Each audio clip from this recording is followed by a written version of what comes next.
باقی جو ہے آپ یہاں پر بیٹھ کر اس طرح باتیں کرتے ہیں، وہاں پر میرے سویلینز بھی مرتے ہیں، فوج جو مر رہا ہے وہ بھی فوجی بھی میرا بھائی ہے، وہ بھی شہید ہو رہا ہے، سویلین بھی شہید ہو رہا ہے۔ کیوں؟ اسٹیٹ کی غلط پالیسی کی وجہ سے۔ ہم اس پالیسی پر جو ہے اعتراض کرتے ہیں کہ بند کمروں میں فیصلے نہیں ہونے چاہیے۔ جو اسٹیک ہولڈرز ہیں خیبر پختونخوا کے، جہاں پر جو ہے یہ چیزیں چل رہی ہیں، ان کو اعتماد میں لینا چاہیے۔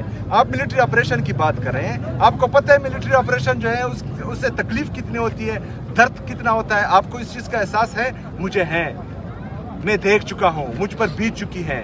میں نے اپنے خاندان کے 10 لاشیں جو ہیں ان ہاتھوں سے اٹھائی ہیں۔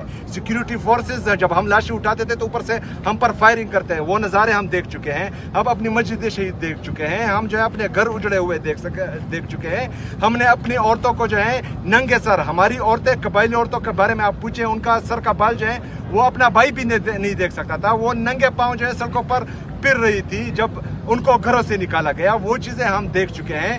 ہم یہ بھی دیکھ چکے ہیں کہ ہماری مسجدوں میں یہ سیکیورٹی فورسز جو ہیں وہ کتے باندھتے تھے۔ جب ہم جاتے تھے ہم کہتے تھے کہ یہ مسجد کی توہین ہے، تو وہ کہتے تھے کہ یہ کتے اور آپ جو ہے یہ ایک ہی بات ہے۔ مطلب اس کے بعد بھی آپ ہماری ظرف دیکھیں، ہمارا دل دیکھیں کہ ہم نے کتنا بڑا دل کیا ہوا ہے۔ ہم پھر بھی کہتے ہیں کہ فوج بھی ہماری، ملک بھی ہمارا۔ آپ یہاں سے بول دیتے کہ ملٹری آپریشن کے کنسیکوینسز کا آپ کو پتہ ہے؟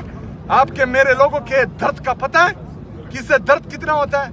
بند کمروں میں تو یہ شاہانہ زندگی گزارنے والے یہ فیصلہ کرتے تھے کہ وہاں ملٹری آپریشن، اس درد سے ہم گزرے ہیں، ہمیں اعتماد میں لیا جائے گا۔ ہر وہ پالیسی جو میرے عوام کے مفاد میں نہیں ہوگی، ہر وہ پالیسی جس پر ہمیں جو ہے اعتماد بھی نہیں لیا گیا ہوگا، وہ پالیسی جو ہے ہم نہ پہلے قبول کرتے تھے، نہ آج قبول کرتے ہیں، اور نہ انشاءاللہ تعالی آئندہ قبول کریں گے۔